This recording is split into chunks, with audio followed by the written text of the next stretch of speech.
Amesy here of Amesy's Antics. Welcome to my channel. I hope you are well today because we have another crafty project to have a go at.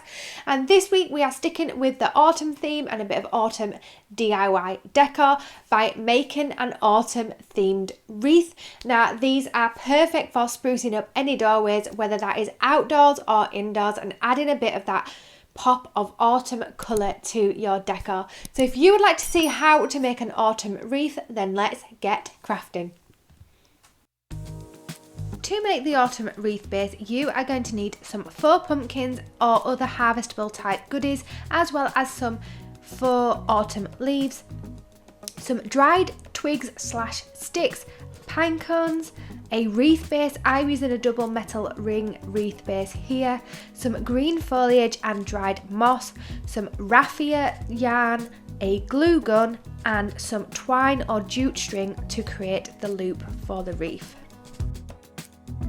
The first thing to use is some of that raffia yarn. Now I picked mine up from Aldi, and Aldi have some lovely craft stuff for quite cheap. This is $3.99 for quite a large spool, but you may be able to find it elsewhere online if you don't have a local Aldi or it's not in stock.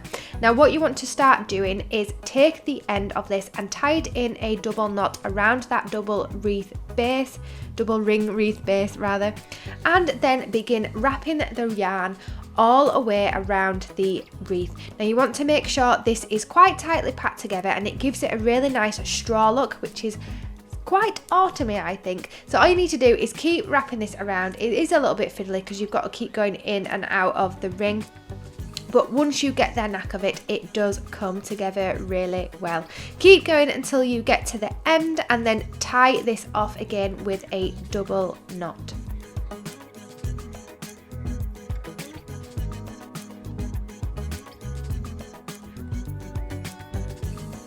Now that the wreath base is complete, it is time to start building up the wreath to give it that really nice autumny look. I am starting with some faux ivy as the foliage. Now you can use any other type of green plant that you like. I did have some eucalyptus leaves, but I didn't think the colours looked quite right with the other tones in this, so I went for the green ivy. And all you want to do is secure this in place on the front with a bit of that hot glue gun. I am just using one of the dried twigs just to push it down into place. But do watch your fingers because it is very hot, and then just place some more glue over the top of this to secure it in place. Once that has dried, it is time to wrap around that piece of foliage around the whole of the ring, in and out, and spacing this out so it has a bit of like a look where the ivy is climbing around the ring.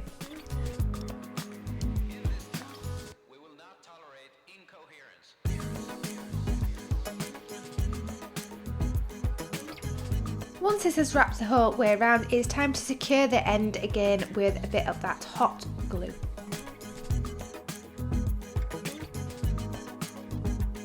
Then it is time to start adding on some of those faux autumn leaves. These came with the pack of harvestable goodies that I bought, and come in 3 different type of autumn colours. So there's like a browny red one, a more red mapley leaf one, and a more yellow one. So just mix and match these and place these around the wreath where you feel there is more of a gap and you want to fill a bit of the wreath in. Now you don't have to put loads on here. I think I maybe used between 6 and 8 for the whole wreath.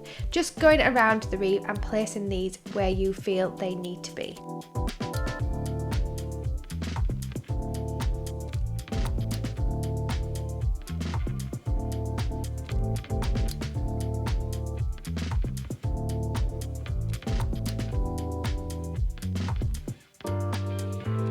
Once the leaves have been added, it is time to add on some dried pine cones.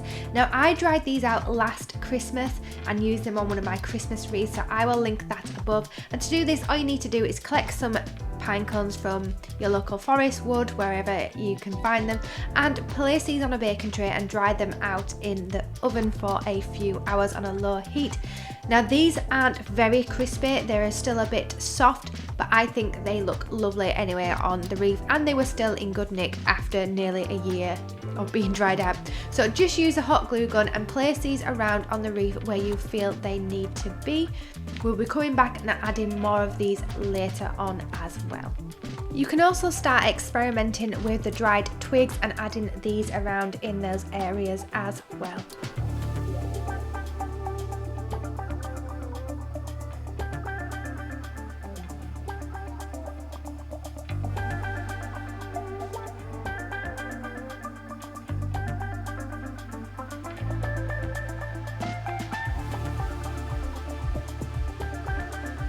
In my little harvest collectible bag that I had some faux foam acorns, so I just added these onto the reef as well when I was adding on the pine cones. Now you could use real acorns if you wanted as well.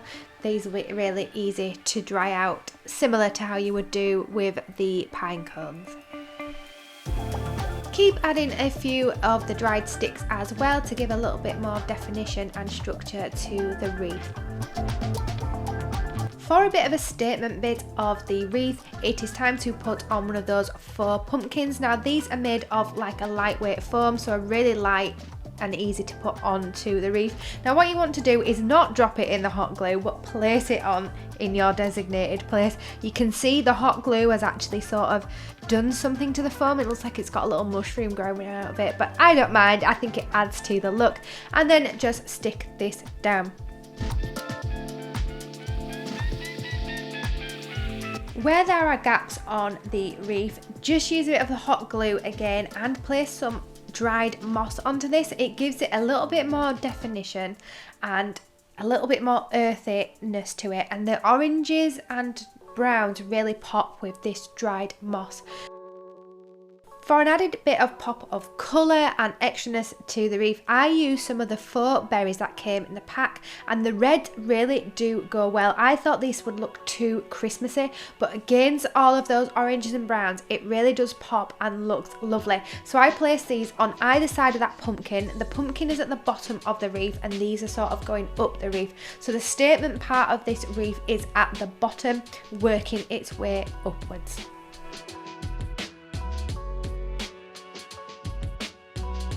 When adding on any of the other extra bits, see whether you feel a stick or twig would look nice on that part as well as those dried pine cones, just to give the wreath a bit more added definition and structure. It gives it a bit more geometry, I guess. I don't know if that's the right word, but the sticks really do stick out and just give a little bit more depth and definition to the wreath, I think anyway. So just keep adding these on where you feel fit.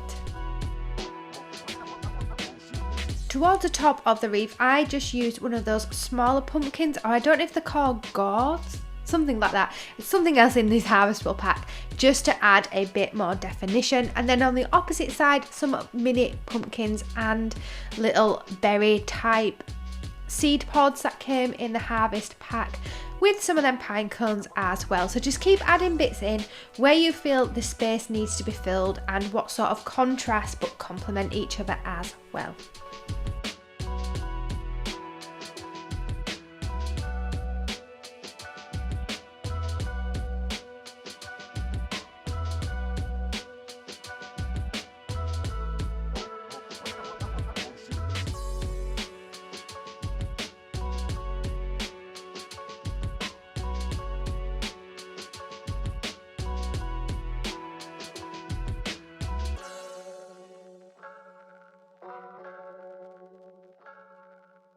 Then use some jute string or twine or garden twine, whatever you have that is strong enough, and place a lot of hot glue onto the back of the wreath, placing in a loop of that twine. Now we have opted to do the loop part into the glue so that we can tie the string into a bow onto our door knocker, but if you already have a hook that you want to put it on, you can just go straight for creating that loop at the top, and then the wreath is complete.